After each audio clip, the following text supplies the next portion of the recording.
Saudara, konflik Iran dan Israel sudah memasuki hari keempat. KBRI Teheran pun sudah menetapkan siaga 2. Sementara itu PBB dan berbagai forum internasional sudah menyerukan semua pihak untuk menahan diri. Namun bagaimana jika seruan tersebut diabaikan dan bagaimana jika pertempuran justru memburuk dan meluas? Solusi apa yang bisa diberikan untuk menghentikan konflik ini, saudara? Kami membahasnya bersama dengan Hikmanto Juwana, Guru Besar Hukum Internasional Universitas Indonesia. Selamat petang, Prof. Hikmanto. Selamat petang. Ini sudah masuki hari keempat. Menurut Anda, apakah eskalasi ketegangan ini akan meningkat? Bisa jadi ini akan terus meningkat. Kenapa? Karena dari pihak Israel akan melakukan serangan balasan. Dan tentu kemarin saya mendengar Perdana Menteri Netanyahu mengatakan bahwa sekarang mereka berpangku atau bergantung pada Amerika Serikat. Karena saya menduga bahwa serangan Israel ke Iran ini sebenarnya dimotori oleh Presiden Trump.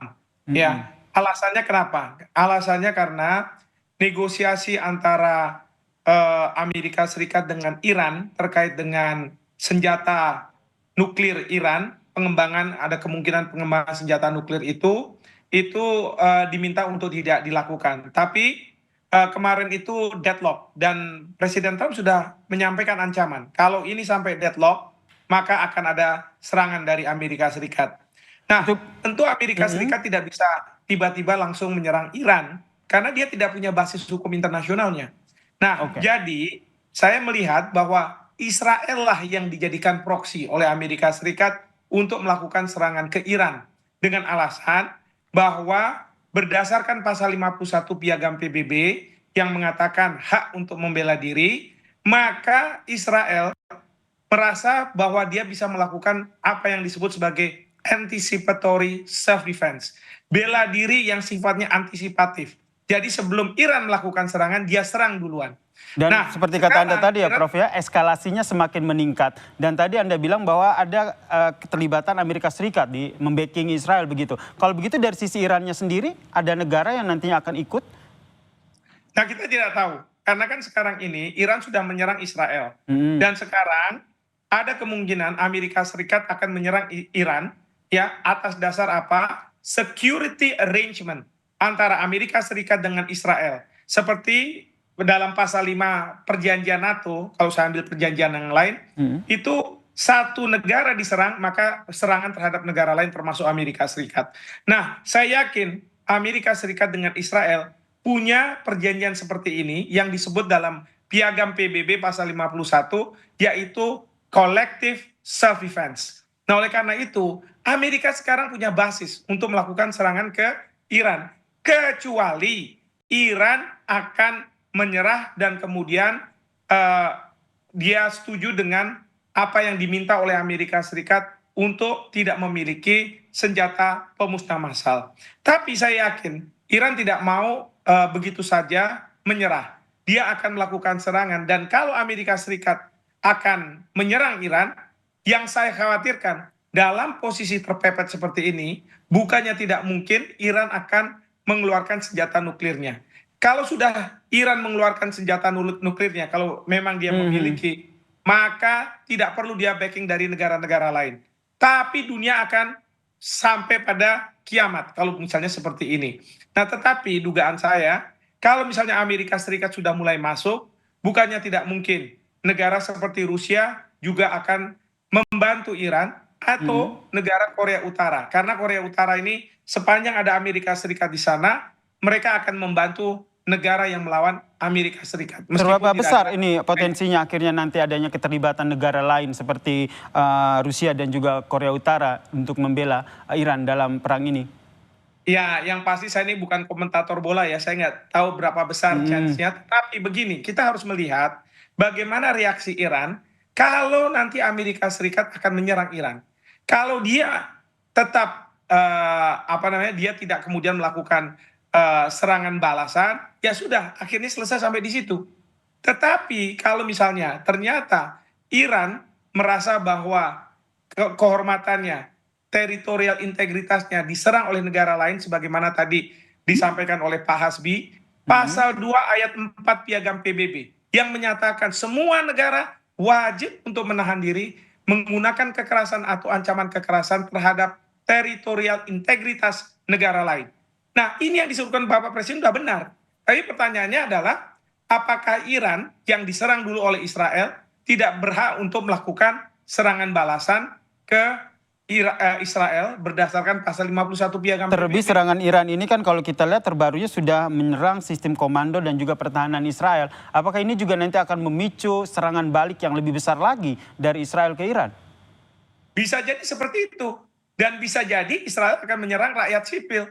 Di Gaza kita bisa melihat berapa orang rakyat sipil yang terbunuh, 50.000. Nah, bukannya tidak mungkin. Karena antara Iran dengan Israel itu mereka sebenarnya agak berjauhan.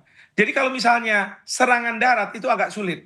Jadi mereka akan mengandalkan serangan-serangan rudal atau serangan-serangan lewat drone, pesawat udara. Itu yang mereka akan andalkan. Nah, kalau misalnya serangan-serangan seperti itu, kita tidak bisa punya presisi terhadap siapa yang akan kita serang.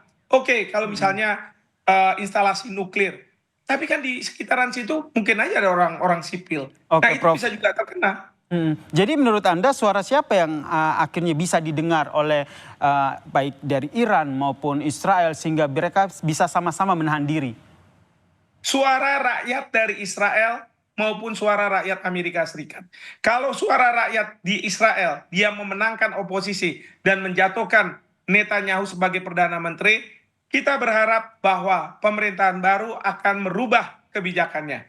Demikian juga di Amerika Serikat. Sekarang ini sudah ada suara-suara di Amerika Serikat yang hendak mengimpeach Presiden Trump. Karena selama beliau memegang tampuk kekuasaan sebagai presiden, banyak kebijakan-kebijakannya yang sebenarnya tidak membuat Amerika great again, tetapi justru sebaliknya. Nah, ini yang kita bisa bergantung. Karena apa? Kalau misalnya kita pergi ke Dewan Keamanan PBB, bukannya tidak mungkin apapun resolusi yang bagus, katakanlah itu akan diveto oleh Amerika Serikat atau teman-temannya Israel. Tapi menurut Nah, Anda apakah itu bisa terrealisasi begitu dari pemerintahan Netanyahu sekarang? yang mana? Apa yang terrealisasi? Maksudnya rakyatnya Tekanan dari akan rakyat, menentukan. betul. Oh ya bisa. Sekarang rakyat Israel mereka marah sama Perdana Menteri Netanyahu.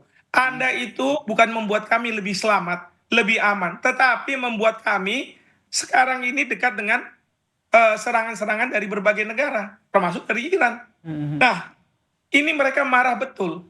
Ya, maka banyak oposisi yang mengendaki agar Perdana Menteri Netanyahu turun dari kursi Perdana Menterinya. Jadi ini yang kemudian orang bilang sebagai people's power, bukannya tidak mungkin. Di Amerika Serikat, di Los Angeles sudah rame, di Philadelphia sudah rame, ya kan? Bahkan ada anggota Kongres dari Partai Demokrat yang sudah mengatakan bahwa akan ada proses impeachment. Itu bisa saja terjadi, ya. Karena kalau menurut saya kita hanya bisa bergantung pada rakyat di kedua negara itu. Maka saya sering katakan, rakyat-rakyat kita Indonesia ataupun negara yang kita cinta damai, kita viralkan, ceritakan apa yang menjadi konsekuensi, supaya apa? Rakyat mereka sadar, rakyat mereka tahu bahwa perang itu tidak akan membawa kebaikan. Ya, jadi bagaimana mencari pemimpin yang cinta damai, seperti itu. Baik, ini yang nanti kita harapkan ya, ada desakan dari masyarakat itu sendiri, baik dari Israel maupun Iran. Tapi berkaitan dengan perang ini yang menurut Anda eskalasinya akan semakin meningkat begitu, apakah ini juga akan berpotensi meluas ke negara-negara di sekitar Iran begitu, yaitu di daerah-daerah negara-negara Timur Tengah, Prof? Ya, untuk sementara ini saya rasa ini serangan terhadap satu negara ya, kepada negara lain. Jadi Israel terhadap Iran, dan ini masih kita bisa batasi. Karena apa? Yang menjadi target serangan ini adalah Iran. Karena Iran diduga mengembangkan kemampuan senjata nuklirnya. Ya, maka ingat, pada waktu yang pertama kali diserang oleh Israel, itu ada 3 hal. Pertama adalah instalasi nuklir yang diduga dikembangkan oleh Iran.